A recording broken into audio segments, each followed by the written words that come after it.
नमस्कार दोस्तों।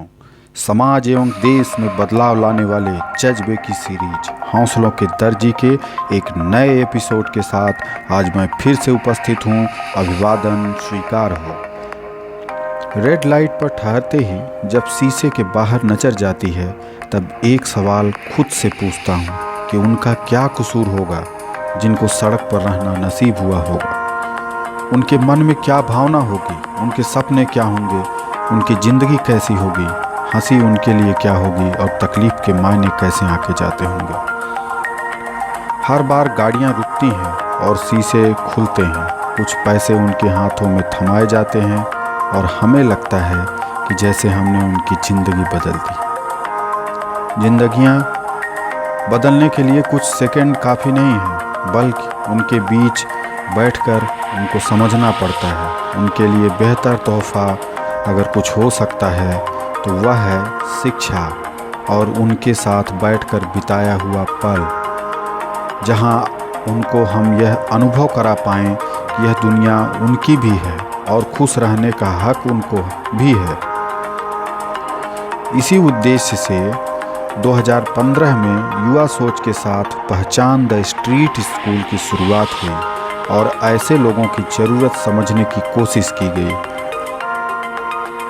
पहचान द स्ट्रीट के फाउंडर आकाश टंडन, जिन्होंने नतीजों की परवाह किए बिना दूसरों के लिए जीने की सोच के साथ इस मिशन को शुरू किया। वो बताते हैं, हम सब दोस्त पहले से ही काफ़ी सामाजिक कार्यों से जुड़े हुए थे। आज के वक्त में आप पाएंगे कि हर जगह आपसी मतभेद, जातिवाद, भ्रष्टाचार और नफरत बढ़ती जा रही है। ऐसे में सिर्फ शिक्षा ही एक ऐसी चीज़ है जिससे आप समाज में कुछ बदलाव लाने की कल्पना कर सकते हैं। उन्होंने बताया, जब हम 5 बच्चों से यह मुहिम शुरू किए थे तब हमें भी नहीं पता था कि हम क्या करने जा रहे हैं और कैसे करेंगे, मगर हम जब लोगों और बच्चों से मिले तब हमें एहसास हुआ कि देश में शिक्षा का स्तर क्या है।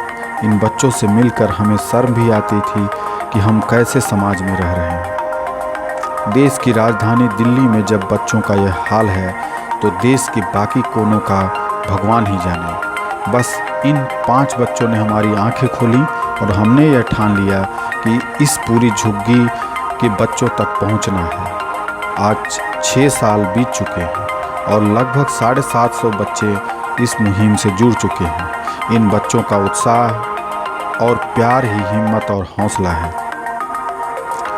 जिन बच्चों की बात हम कर रहे हैं, यह सिर्फ साधन की कमी से ही नहीं जूझ रहे हैं, बल्कि एक ऐसे वातावरण में रहते हैं जहां इन्हें यह यकीन दिला दिया गया है कि ज़िंदगी में इससे कुछ नहीं होने वाला है।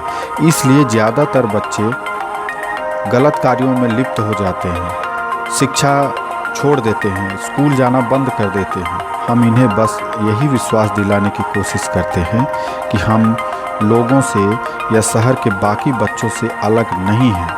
इनके भी हमारे जैसे हक हैं, अधिकार हैं और इनका भी समाज में वही स्थान है जो सबका है। वो बताते हैं, हम जितने भी लोग यहाँ आते हैं, हम सब एक मिडिल क्लास फैमिली से हैं।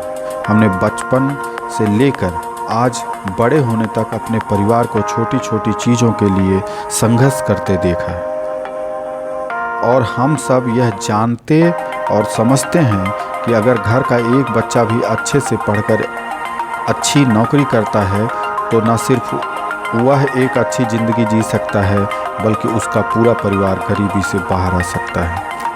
आकाश ने बताया कि विश्वास हो तो आप भी कर सकते हैं। हम इन बच्चों में नए विश्वास जगाते हैं कि ये अलग नहीं है। हम इन्हें यह यकीन दिलाते हैं कि किसी भी बड़े स्कूल में पढ़ने वाले बच्चों से बेहतर बन सकते हैं।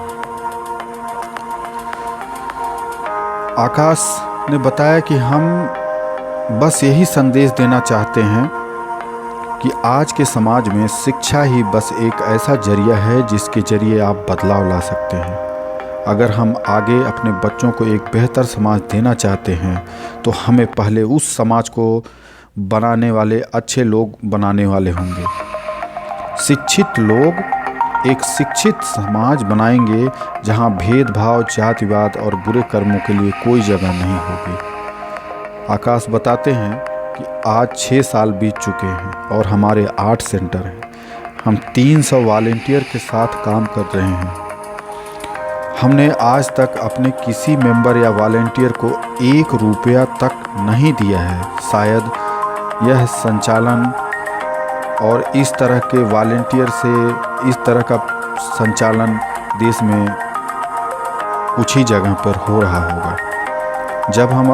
जब हमारे वॉलेंटियर नहीं आते हैं तब हमारे बच्चे आगे बढ़कर छोटे बच्चों को, बड़े बच्चे आगे आकर छोटे बच्चों को पढ़ाते हैं। यही बड़ी बात है कि एक 8वीं क्लास का बच्चा 4थी क्लास के बच्चे को पढ़ाता है। उनमें भी अब हम यह जिम्मेदारी ला रहे हैं कि उन्हें से अपने की छोटे की मदद करनी है। जिस तरह से हमने इनकी मानसिकता बदली है और जिस तरह से लोग हमारे साथ जुड़े हैं, हमें अपने काम पर गर्व होता है और हमें ये लगता है कि हम बदलाव ला सकते हैं।